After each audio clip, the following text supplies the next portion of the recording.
루카가 전한 거룩한 복음입니다. 주님 영광 받으소서.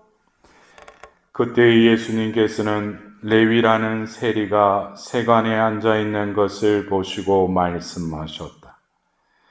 나를 따르라.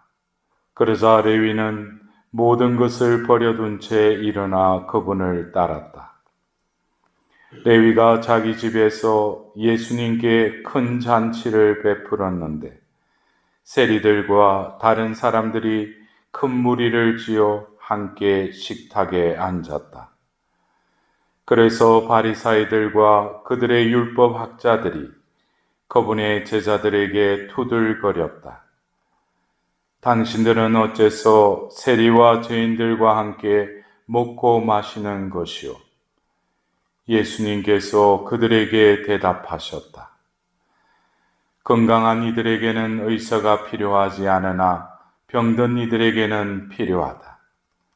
나는 의인이 아니라 죄인을 불러 회개시키러 왔다. 주님의 말씀입니다. 그리스도님 찬양합니다.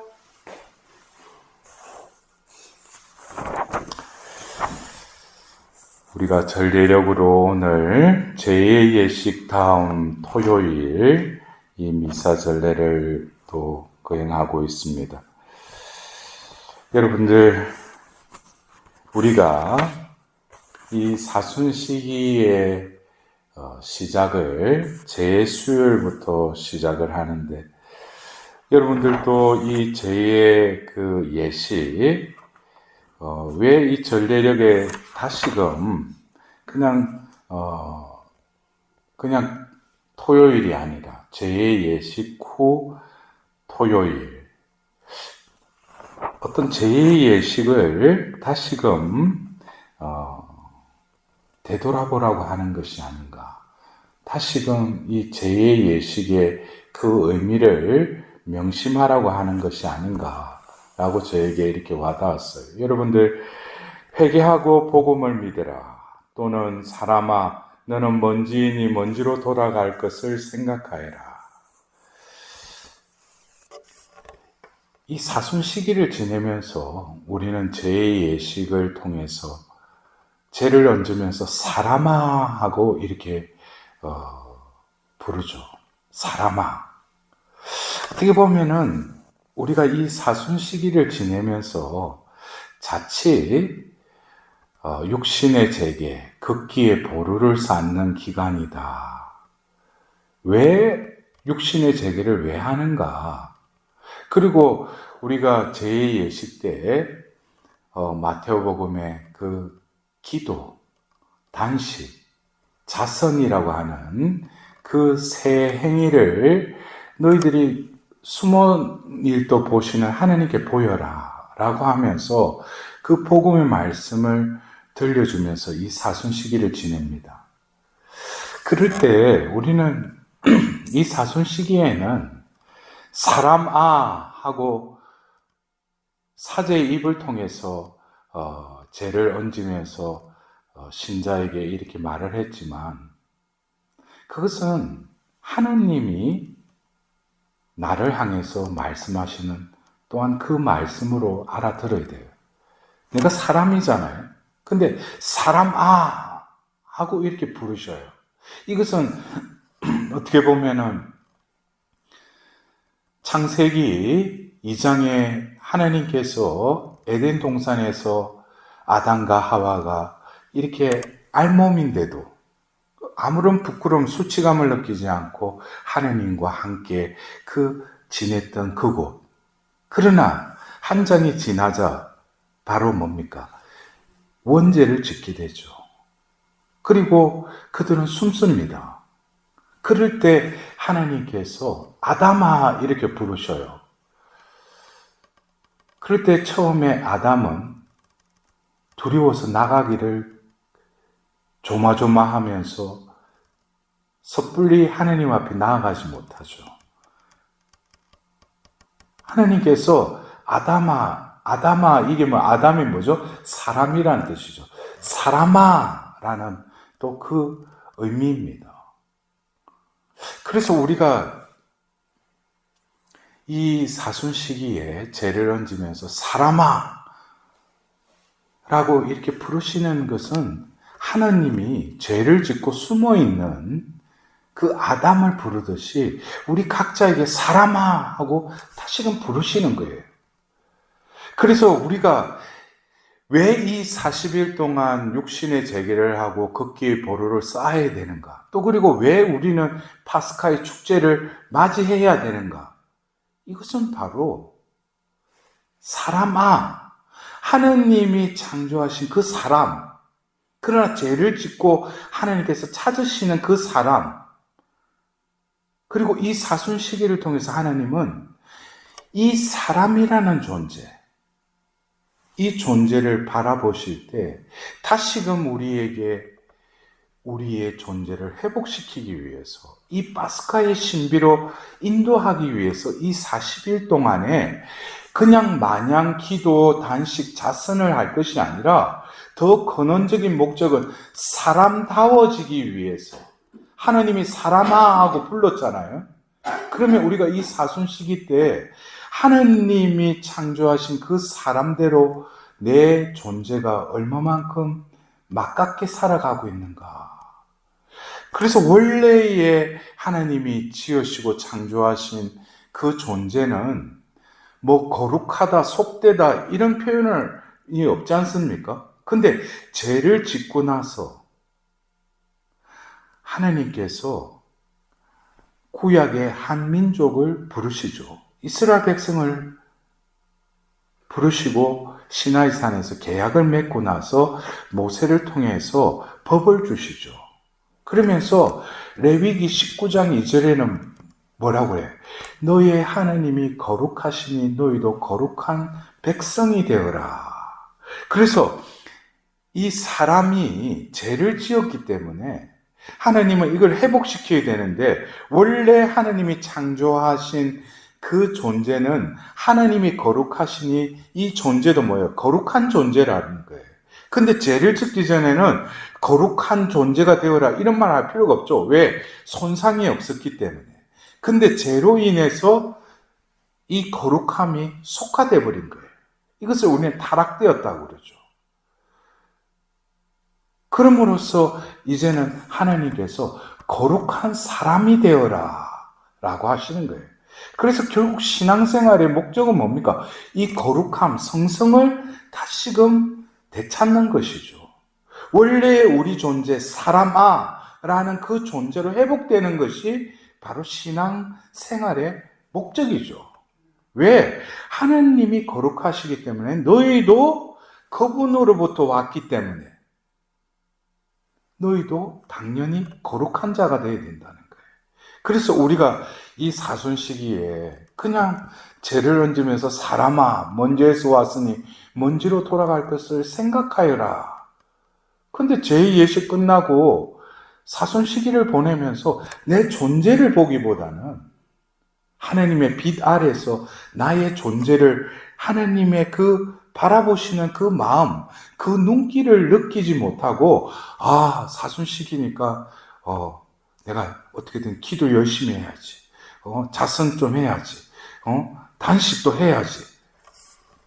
이것은 어떻게 보면은 하나님이 원하시는 것은 그 존재를 바라보신다는 거예요. 그래서 여러분들 오늘 이 복음을 오늘 이 사순 시기의 빛 아래에서 이 복음의 말씀을 한번 바라봅시다. 그냥 평상시에는 레위를 부르시는 예수님, 그리고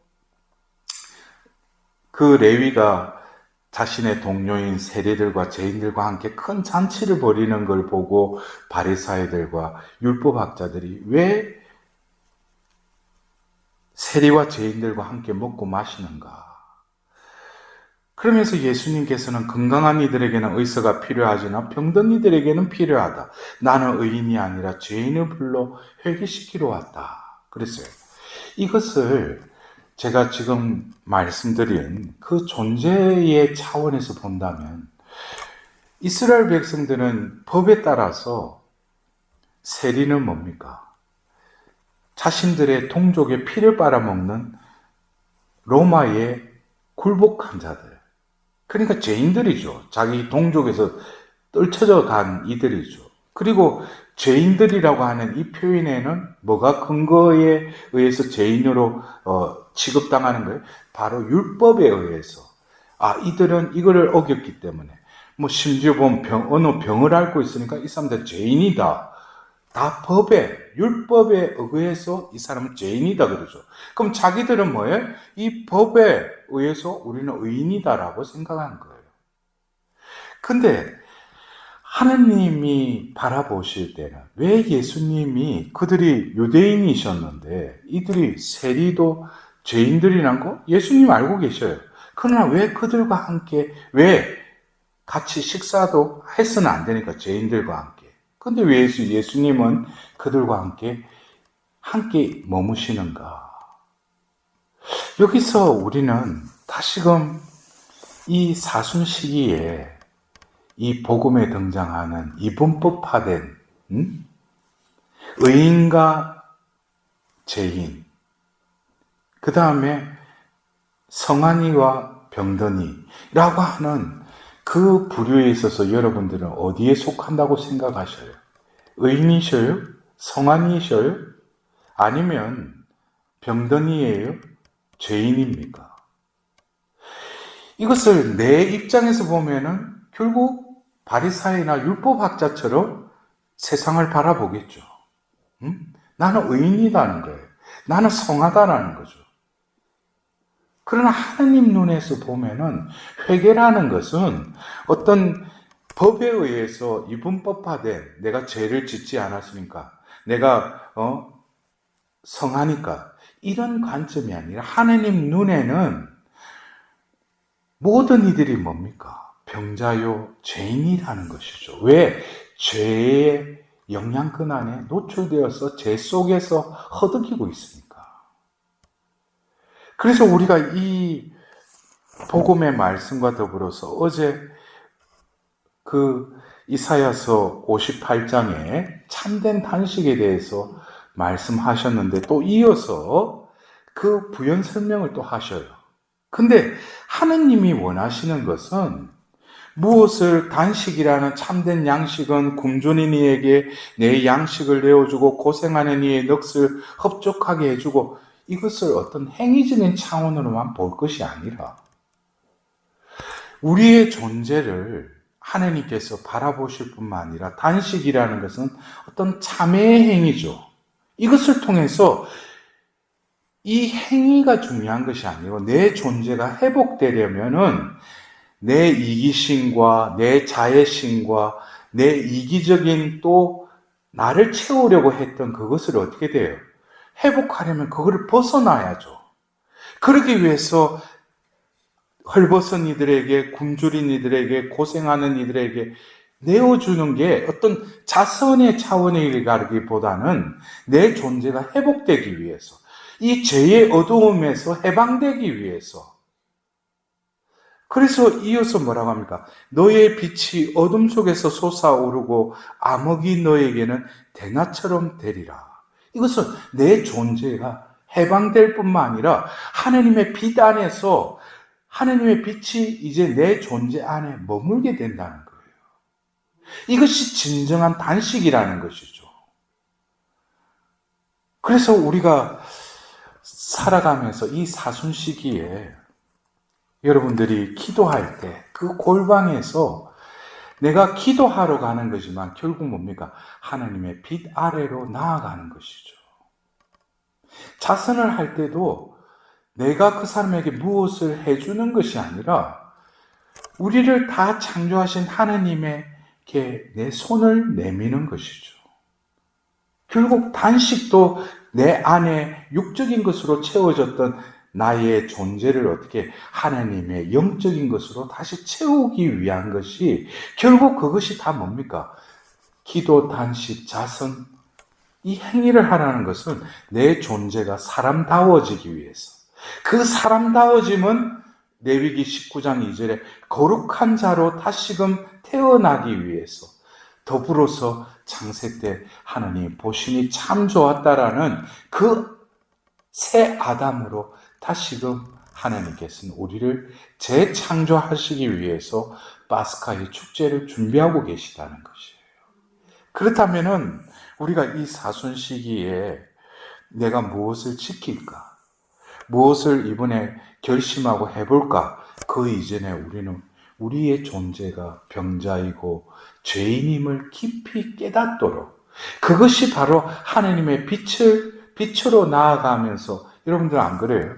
우리가 내부에 있다가 밖에 태양의 햇볕이 쬐는데 빛으로 나아가면은 이 실내의 빛은 룩스나 이것이 그렇게 태양하고 다른 것이 조금 그림자가 생기지만 우리가 빛 가운데로 나아가면 어떻게 돼?